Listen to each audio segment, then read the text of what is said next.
Hi, my name is Dr. John Douillard, and today I want to talk about some disturbing news with regard to a significant increase in heart disease among middle-aged Americans between ages of 35 and 64 in some of the healthiest places in America.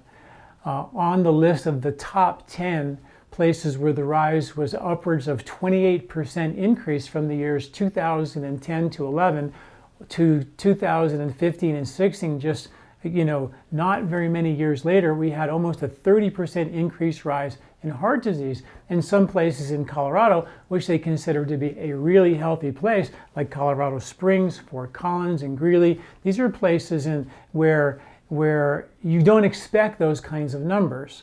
Colorado still, to this day, has the lowest rates of obesity, heart disease, and diabetes in the country.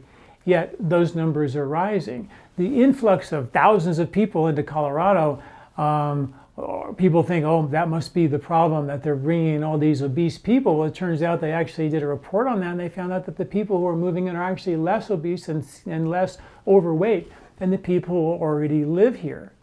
They look at exercise, obesity, diet. They don't really understand what's happening in just the last few years. And we're talking about a 28% increase in the highest numbers, which is just, really disturbing. And that's why I wanted to write this article. And I wrote an article about this in detail. They said, well, maybe it's the diet. Well, they've looked at elementary school kids, and 25% of them were obese, and 19% of them had increased cholesterol levels. So think, oh, gotta be the diet. But it's happening when people are healthy and eat healthy. That's disturbing. People are exercising on a regular basis. There was one report, it was in the Wall Street Journal, where a man who was 55 years old in Colorado was riding his mountain bike. He does that regularly, a regular exerciser. He dropped out of a heart attack. During his funeral, his wife asked everybody in the audience to go get their hearts checked because her husband would play hockey and mountain bike ride with all of his friends. And after a handful of them went and did it, 11 of those friends ended up getting stents in their heart, and they were around the same age. So there's something going on that we're seeing this accumulation of heart disease in such young people, which is really kind of important. So maybe it's diet, right? Maybe if you're starting out with kids and kids are, 25% of them are already obese in elementary school, maybe we really do need to look at that, and maybe it's a slow accumulation. We know that the standard American diet isn't great, right? We know that's an issue. And we know that the only diet that has been shown to reverse heart disease is the vegan diet. Dean Ornish did a study published in the Journal of American Medicine back in 1999 and found that by eating a vegan diet with meditation, with lifestyle modifications, and no oil, no fat in the diet, very low, only 10% of the diet is fat, they were reversed heart disease. This is the only diet in the world that has ever reversed heart disease. Now, what's the takeaway there? Does that mean everybody is going to become a vegan? Probably not. But does it mean maybe we should think about eating less meat? That could be a real risk factor. And it's been talked about as a risk factor. But when you look at the people who live the longest on the planet, in the blue zones, they eat about 10% of their diet as animal protein. They eat about 4 to 5 servings of meat, small 3 ounces, 4 ounces of meat per month only. So it's not a lot. And those are the people who live the longest on the planet. So maybe that's something that we should take away. Then we also have an issue with the fats that we consume. Up until about 3 decades ago, the amount of omega-3 fats, you get some like fish oils and flax seeds and healthy things, compared to omega-6 oils that you get from seed oils, also healthy if you just get them from the seeds, but the ratio used to be 1-to-1. And now it's 20-to-1, 20-to-1 of the omega-6s to the omega-3s. So you could say 20-to-1 to the bad fats versus the good fats. Although that's a bit controversial as to say that omega-6s are bad fats, but there are many studies that show that the omega-6 fats are pro-inflammatory. And the omega-6 fats are actually, they reduce inflammation. And they're good for your heart when the omega-6s are bad for your heart. That is a disputed fact, and there's other studies that debate that. But the ratios are something that's also been studied. And the ratios, having 20 times more of these omega-6 fatty acids, has been shown to be linked to diabetes, obesity, and heart disease and high blood pressure and other chronic issues. So that's something we need to look at, as those ratios. But maybe even more importantly is the quality of the oils that we eat. To take oil out of a seed, right, you got to press it, and that seed inside that oil inside the seed is in the dark, and there's no air. It's completely protected from light. Once that oil is released, it's very vulnerable to light and air to go rancid, and it goes rancid very quickly. So to make these oils shelf stable, they bleach, boil, and deodorize them in extreme processing to make them able to be put on a shelf and used as cooking oils. Well, they don't use them just as cooking oils. They're in the loaf of bread to keep it squishy on the shelf for a month. It's in the crackers. It's in the packaged foods. Those oils are there as a shelf life extender, not your life extender, a shelf life extender. So you got to think, if I put that oil in a loaf of bread and the bugs now won't eat the bread and it never gets hard. Back in the day when I was a kid, bread would get hard in a day and there was no oil in it. Now they put oil in it and the bread never gets hard and never goes bad. The bugs don't seem to care about it. And there are bugs on your counter still, it's just they don't eat that oil. So when you put it in your body won't eat that oil. Those bugs inside of your gut won't eat that oil either. So where do all these bad indigestible oils go? Right to your liver, right to your gallbladder, and that is the kingpin of digestion and detoxification, and that regulates the health and the oxidation of your fats. And that is something we really need to look at. So please look at the labels and don't eat any of those polyunsaturated vegetable fats that are in your packaged foods or in your loaf of bread. You can eat organic bread loaded with oil. It's not going to be healthy for you. So one of the reasons, or maybe possibly one of the reasons why people these young healthy people eating healthy food, exercising a lot, are having heart disease, because these bad toxic foods are sneaking into our diet. Something for us to really look at.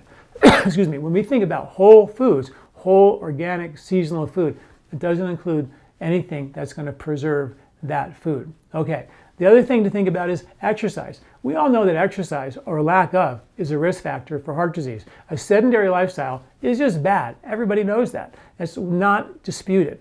But there's also the too much exercise. In Colorado in particular, people really like to exercise. This is what they call the healthy state. And people push the limits of exercise pretty hard here. It's quite amazing. And there are issues with over-exercising. Back in the 1970s, they wrote articles about over-exercising and the damages to your heart when over-exercising. They talked about how running a marathon could put as much damage to your heart as a heart attack would. Other studies, more recent studies, and just a couple of years old, have measured and tracked endurance, ultra-endurance, Ironman triathlete. I was an Ironman myself, and I wonder if all that training was very, very good for me. But anyway, they tracked those folks, and they found that, in fact, they had significant risk of heart disease. And I've written all the details and cite those studies in the article associated with my video. And that's actually why I wrote my book, Body, Mind, and Sport, where we compared nose breathing versus mouth breathing. And when you breathe through your nose, you can't kill yourself. When you're huffing and puffing, this is an emergency response. When you breathe through your nose, you can't push yourself that hard. It's a natural governor of how much exercise is good and how much more is bad. So when I wrote articles, we published studies on it, and you can go to my website at LifeSpa.com, just type in nose breathing exercise, and you can read all about the science behind the benefits of that. So we can exercise, and we can even compete. I was the director of player development for the New Jersey Nets in the NBA and worked with them on nose breathing techniques and things like that, so they can endure the long 82-game season and not get broken down and not break down under the wear and tear of that physical stress. So there's a lot of good science there that teaches us how to get the best of both worlds. We can exercise, but we can know how much is good and how much is bad. And then, finally, it's stress.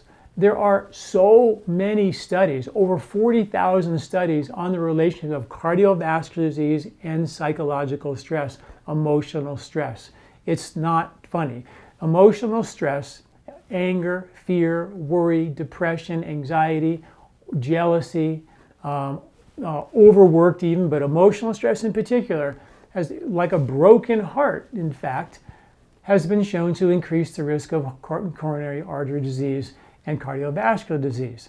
And when these folks have the disease, the more stress they're under, they found the study showed that they don't cope as well. But they also showed that when they give them positive stress and they have positive emotions, this actually helps to reverse the heart disease. And this is one of the things that Dean Ornish did in his original study. He had a healthy lifestyle and he had them meditate.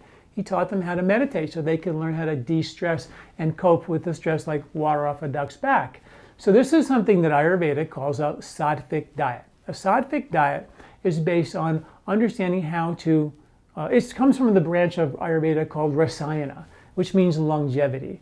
So a whole branch of Ayurveda was dedicated to how to live a really long, healthy life, right? And those include, understanding what you eat, a whole food, now organic, seasonal diet, okay? No processed, no leftovers, no preserved foods. A lifestyle that is in sync with the natural circadian rhythms is a rasayana. Another rasayana is your behavioral rasayanas, what you think you become, who you hang out with you become, what you watch on TV you become. Living a lifestyle that is loving, giving, kindness, non-violent, caring for others, helping others, doing positive things in the world are really important. And then of course there's herbal rasayanas that are been shown to help us de-stress and live a long, healthy life. So when you look at all this, you understand that there's Ayurveda was talking about living a sattvic lifestyle for thousands of years. Now we know when you live a sattvic, peaceful, loving lifestyle, not a 90-hour-a-week corporate executive, run, go, 90 miles an hour all day long.